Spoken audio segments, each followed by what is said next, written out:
Hey sweet friends, and welcome to today's video. We are creating some bigger projects on a budget. So these are using mostly Dollar Tree items, but you're not going to be able to tell. These look like gorgeous, bigger projects that you would buy from a higher end store. These turned out adorable. They're so fun to put together, and they're really going to dress your home up and make it feel super special this Christmas season. Okay, so to get some bigger decor pieces, we are going to have to piece some of the Dollar Tree signs together. These gnome ones are a perfect size. They usually have these in different styles, and these longer ones can be put together to make like a larger rectangle. So to piece these together, I like to start by removing all of the tags and the hangers, and then using some of these jumbo popsicle sticks. I like to pick these up from Walmart, or you could use the Dollar Tree ones, but these just have a lot of surface area, and I feel like they just have a nice hold, and I do put way more than I even need because I do want this to be super sturdy.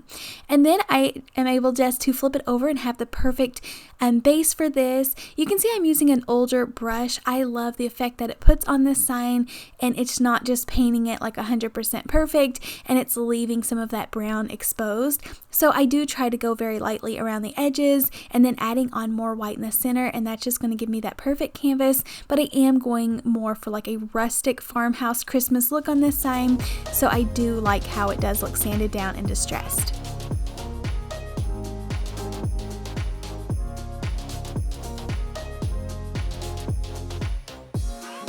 Even though I did go lighter around the edges, I still like to take my sanding block or a piece of sandpaper and just go over the edging, and that lets even more of that brown show through. Now for the planks at the top and the bottom, I do want this to look more like a pallet sign, so I picked up those wooden pieces from Walmart, but you can substitute that with some Dollar Tree items using the real wood little chunky planks and just paint those up to look really pretty. But these are only around $1.50 I think at Walmart, so a really good deal, so I like to opt for those. And they already have like this gorgeous finish. I did have to cut them down just about 1.5 inches so that they did fit my sign a little bit better. Glued that at the top and the bottom. You can always opt for wood glue if you like a stronger hold. And then I love this little MDF snowman that I picked up at Dollar Tree. I love how they are putting out so many blank pieces that we can just be creative with and make your own thing. I did fill in the little hole at the top with some hot glue and sand that down, but I feel like this is what's going to set this project off. Dollar Tree has out their own like vinyl in the crafters square, so I found this pattern which I was so excited about, and I actually added that to the top of the snowman as well as the little scarf. It was pretty simple to do. I just tried to go really slow and careful, and then cut away the excess with a pair of scissors as well as a razor knife.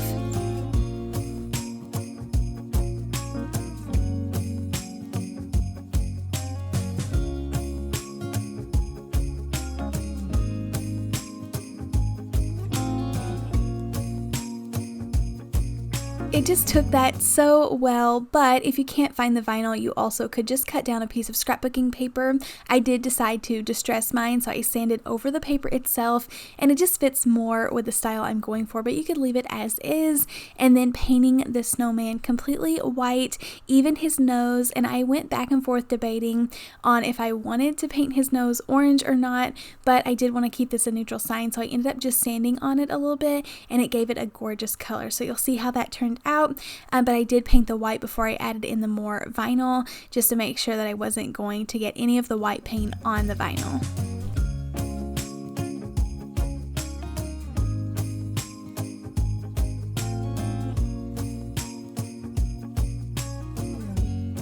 A really cool hack though, you can't really see what to cut away, so if you take your sanding block and just kind of scrub over it a little bit, you can see the perfect outline of what needs trimmed away, and you can easily cut back all of the remainder.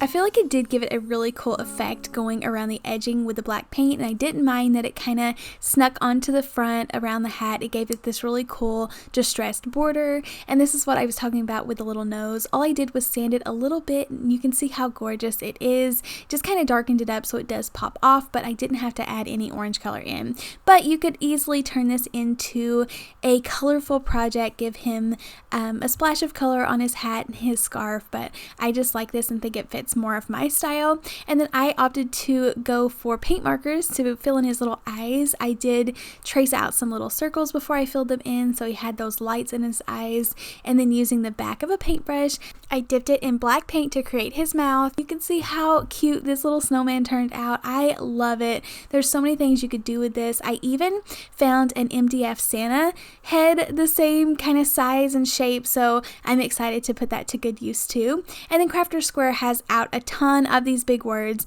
but I actually found this grateful sign from a pumpkin, so left over from the fall decor. We are reusing as much as we can and just glued that down to the bottom. But I love this. It is so gorgeous. So proud of this sign and definitely going to enjoy it for the rest of the year.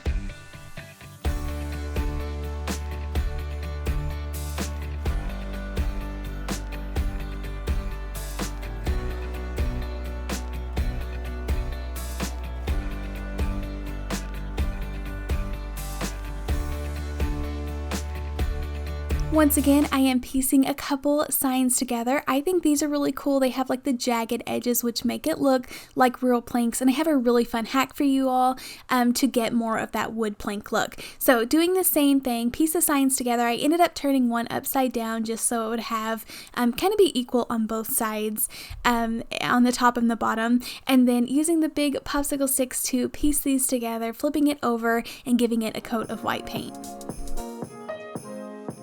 If you were going to kind of make this perfect, I would use wood filler in the holes, but just to be really fast, for me, I don't mind putting in the hot glue and just trying to sand that down, especially if you are painting it, not staining something, you're able to really cover up all of those flaws. But once again, going for more of a rustic look and distressed look, so I did purposely let some of the brown show through. But this is a really fun hack I have for you all. If you take a piece of coarse sandpaper, fold it in half, and then use anything with a straight edge. I like to line up the planks as perfect as I can and just run that sandpaper through there.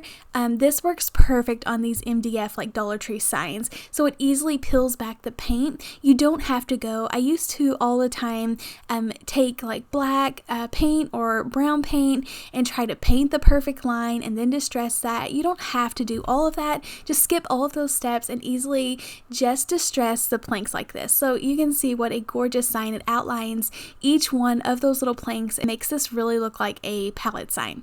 So I was inspired to do this sign from this Let It Snow sign that Dollar Tree puts out. I love using these on signs. They're so easy to take up a big space.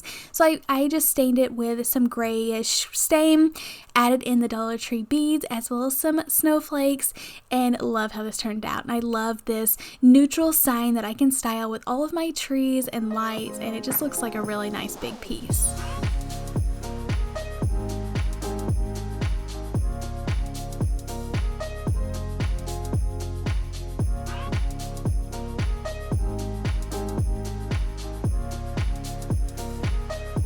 Okay, next up is a really fun sign. I'm using several canvases from Dollar Tree as well as these two love signs. They were just a really nice shape. So here you can see that I am just peeling back the plastic, and then I'm going to cut around the back of these staples with a razor blade or a utility knife. These canvases are actually 6 by 8, but you could use any size canvas that your Dollar Tree had, or if you wanted to make this bigger or smaller, just kind of change out the signs you're using in the center, just to kind of make it more proportionate. Now, I didn't expect these staples here. I've taken apart so many canvases and they never have staples in the front, but these did. I just went ahead and went with it.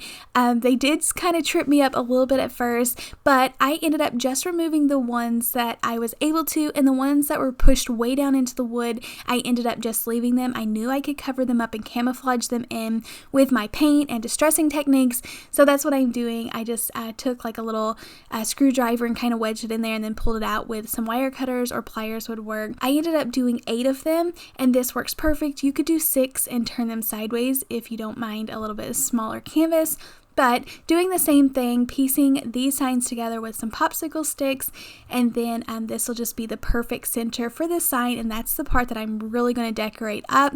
And then the backing is just kind of going to enhance the sign and make it look a lot bigger, so it'll take up more wall space, and I just think it's a really cool effect. I've been seeing these style signs out in like stores for sale, so it was just really fun to get to recreate that using Dollar Tree items. Now, I will confess, one of my canvases was really bad. So you can see it's on the bottom, it's the third one, and it was just like one of the edges wasn't square. So I went ahead and worked with it. I didn't have any more canvases to substitute it on hand.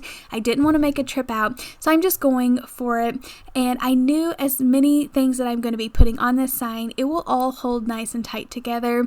So I didn't worry about it, but if you have the option, you might want to go ahead and make this completely square. But you can see it's just creating like a big gap in the center of this canvas. So I was scared that would make it kind of weak, so I am flipping this over, adding in a ton of popsicle sticks in between all of the seams, and then I even go the extra mile and kind of tie this jute twine. I was going to use wire, but I couldn't find any, but tying jute twine around all of these in the middle just to make sure that they're not going anywhere, and this is going to be as sturdy as possible.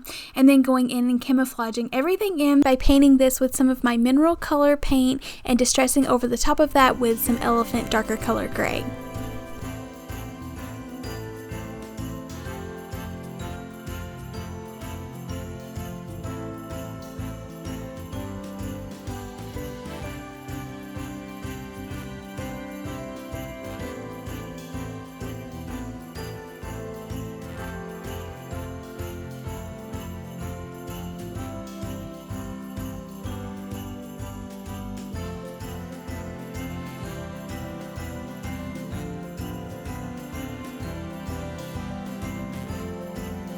Now you can really do anything with this sign that you want. I have this large family sign from Dollar Tree, so I'm using that. I think it was left over from the fall, but they have out some different signs right now, so any word would work. You could use window clings on this, or even an actual sign that Dollar Tree already has.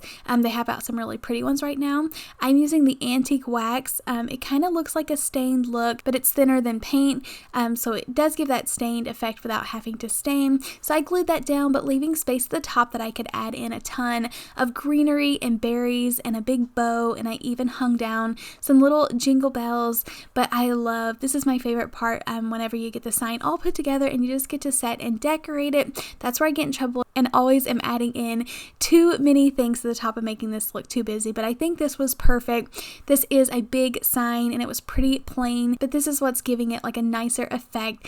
Putting those little berries at the top, I think they came from Walmart, and then easily tying a simple little bow, cutting that down and gluing it at the top, and like I said, adding in some jingle bells. Dollar Tree has bells out, but I did opt for some Hobby Lobby ones. I just love the colors of these, and I felt like it complemented the stain on the word or the paint on the word really nicely. But this is really cute and super lightweight, easy to just hang up a nail and stick this on the wall.